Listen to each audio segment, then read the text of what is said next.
আজ তোমাদের আমি মোচার ঘন্ট রান্না করে দেখাবো, সেটা নিরামিষ দিয়ে।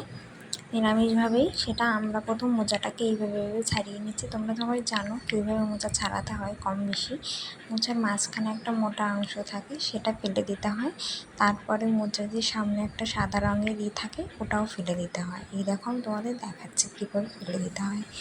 ফেলে দেওয়ার পর আমি ঝুড়িতে সবই নিয়েছি, আর এই বাকিটা পরে কুচকুচ করে নেব। এবং একটা জলে আমি হলুদ এবং লবণ দিয়েছি, লবণ দিয়ে গুলে রেখেছি। এবার মোচাগুলো আস্তে আস্তে কেটে নেব। কেটে নেওয়ার পর ওই মোচাটাই আমি হলুদ এবং লবণ জলে ভিজিয়ে রাখবো, যাতে মোচাটা কালো না হয়ে যায়।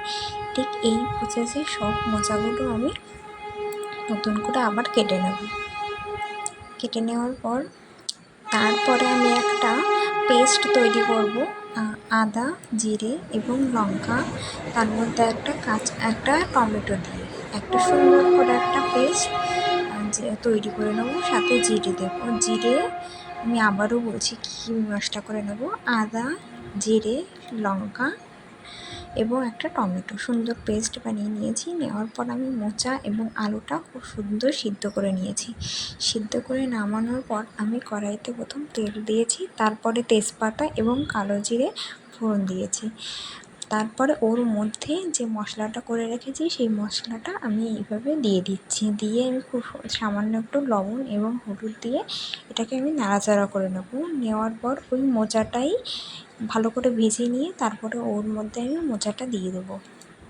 মোচাটা দিয়ে খুব সুন্দর করে নাড়াচাড়া দিয়ে অনেকক্ষণ ধরে মশলাটাকে কষিয়ে তারপরে মোচাটা দেবে কিন্তু সবাই।